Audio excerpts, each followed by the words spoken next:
Raceway. First off, we are joined by Tyler Reddick, driver of the number 45 Toyota for 2311 Racing. Tyler, you probably had a more eventful off week with something that happened than most of us in this room. First off, congratulations, and how did that go? Yeah, finally beat Elden Ring. That was a pretty big deal. And also, yeah, we got married too. That was also really, that came first. That was priority number one.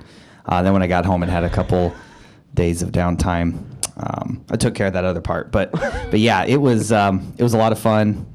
Thankfully, just with the way our break worked out this season, I was able to be able to have our wedding and all the pre and post part of it. I don't know, it just kind of flew by. Sarah was over here, a part of it too. She understands how crazy it was. But yeah, it was just a really fun time. Shout out Sarah. All right, we'll open it up. She's leaving now. We'll open it up for questions. If you have a question, raise your hand. We'll get a mic to you. We'll start with Lee and then go to Nate. Hey, Spencer, Sirius XM NASCAR Radio and CatchFence.com. With the fouls out of the way, do you feel like you can just put your full attention on the task at hand, winning the championship? Well, if Alexa was here, she'd tell you that I pretty much already was doing that. I wasn't really a great help in the process, but I think there was not many times, but there was a few times I was able to help her on a this or that decision. But largely, I mean, she took care of the whole thing. Her and the rest of the girls did a really good job on it. That's the tough thing with doing it in the middle of the year, is trying to focus on racing and then, trying to be ready for a very important day in your life as well. So, yeah, it's, I wouldn't say I'm glad it's over. I wish that the night would have never ended. It was a great night. It just, you always hear it, but it does truly fly by. And any great Bo stories from the event? Well, I mean, he did, honestly, nothing really, he didn't like mess anything up. He did a really good job. It's just, it was a really cool moment. I walk up, he walks up, waits for Alexa, kisses exchanged. He was really excited for us to get married. And as soon as we were finally married, he literally a day and a half later was like, "Dad, I want brothers and sisters. Like, I want brothers and sisters now." I'm like, "Oh, okay, wow." He jumped from one thing to the next. He wanted us to get married, and now he wants us to have some more kids. Nate. Nate Ryan, NBC Sports. Tyler, I wanted to look at Watkins Glen. I know you tested there, I think in June, the new configuration. So I'm wondering, like, what did you guys learn at that test? Do you feel like that's going to address the problems that they had in the last race year? And did you notice like the head problems that they had? Well, I mean, it's just, I appreciate them putting our safety first. It's somewhat of a nature of what that track is like. And, with the previous generation car, you could really only afford to be that aggressive maybe a third of the race. I feel like, the bus stop there has always been really hard on equipment, and we've figured out over time with the next gen car that it's really durable. You can just bounce it off walls, bounce it off curbs. The car is very robust. So yeah, I'm glad they took that effort to help our head and our brain. Certainly it's crazy how much faster it is. That part is pretty wild. But I think the nature of the bus stop remains intact. I think what has me, equally as excited for the race as well is just the tires that Goodyear brought to the test. We worked on. I remain really excited to see what that race is like when we go back. I think we have the opportunity to have more fall off than we've had in years since, I think, before they repaved it 2 times ago when it had a lot of fall off. So excited for that, and hopefully it works out. Then quick follow-up, obviously they made the changes because of the mouthpiece sensor data. So do you wear that weekly? You do, okay. I try to. Yeah, okay. Yeah. How do you feel about that they're able to make changes based off that kind of technology? It must be helpful for you. It is a big help because sometimes I believe with in practice, they've got the thing basically running the whole time, so it's tracking everything.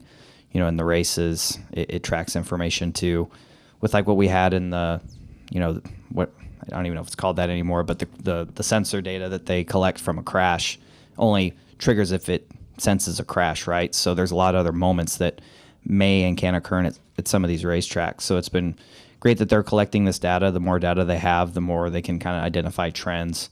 And one of the trends they picked up on across, all the drivers wearing the sensor is that we're taking big shots, 2 or 3, in a matter of seconds through the bus stop. And when you multiply that with the length of the race, it can be pretty high stress on the body.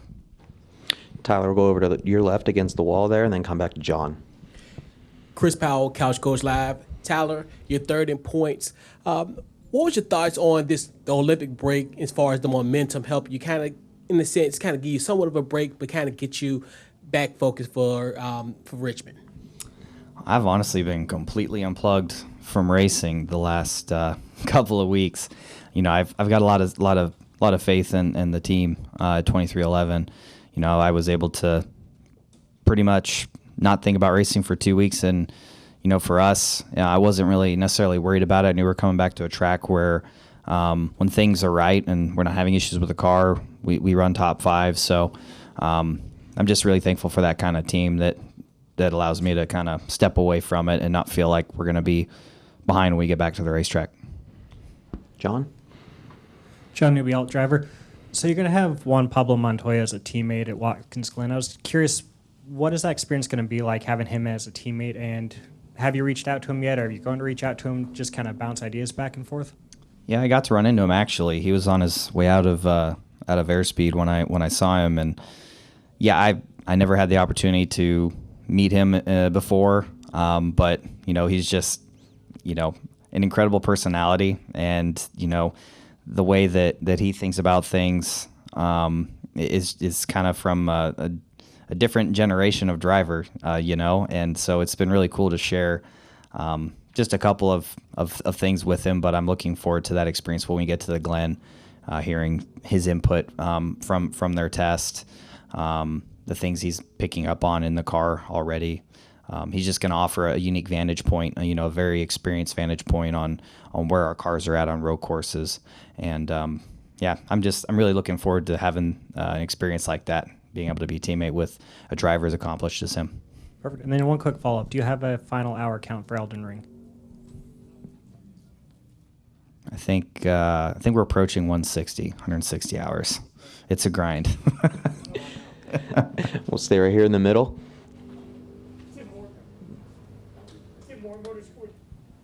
Apologies. Tim Moore, Motorsports Today. Tyler, this track's been difficult for you throughout your career, but you got your first top 10 here, at least back in the spring. What is it about this place that's just made things so difficult for you to get the results you've wanted at this track? Yeah, I think for me, when I ran here in the Xfinity Series, I couldn't have been more lost. And over the years, I've been fortunate to be surrounded by good people. When I was at RCR, I really feel like Randall Burnett and those guys, my engineers, even my teammate, Austin, provided good insight and gave me an idea of, okay, where to start. And not necessarily the finishes show it, but I think our performance, average running position, just outright speed got better and better. And it took another huge jump when I came to 2311. Denny's been a huge help.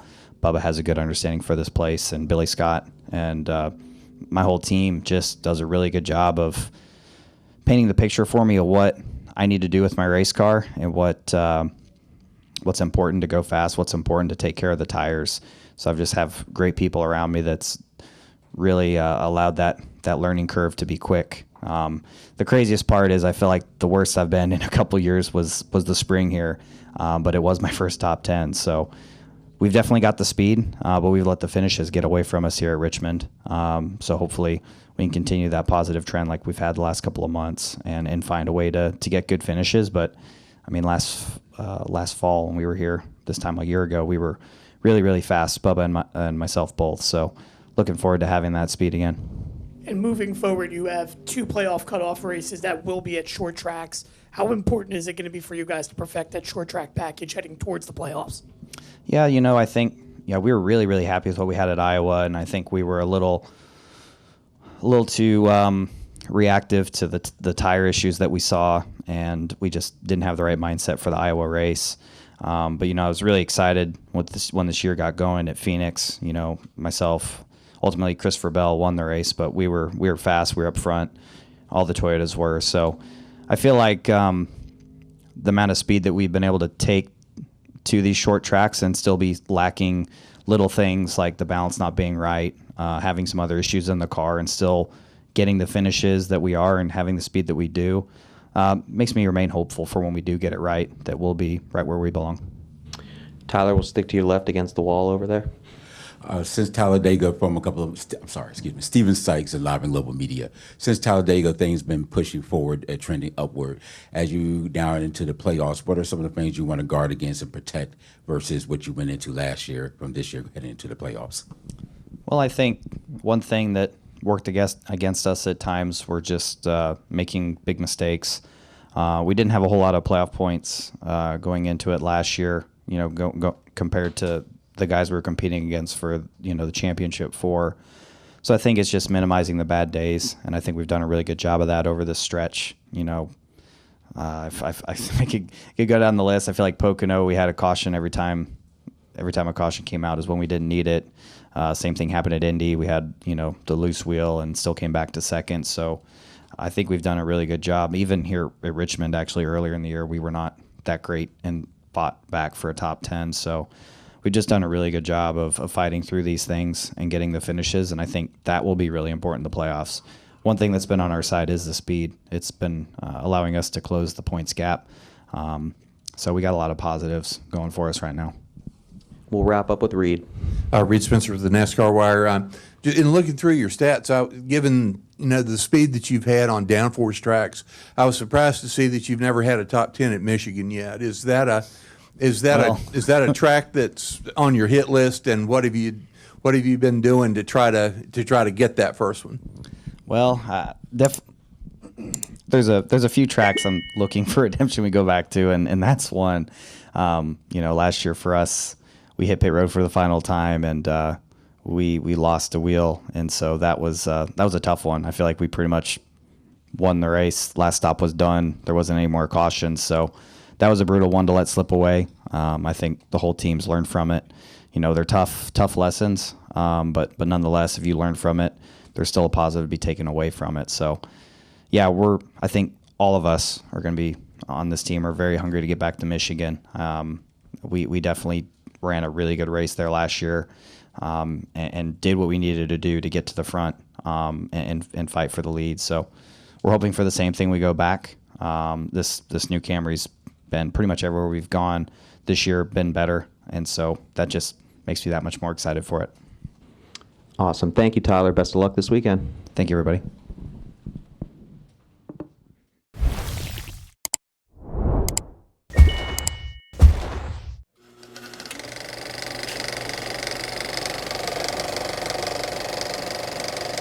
All right, there's the checkered flag. Great job, driver.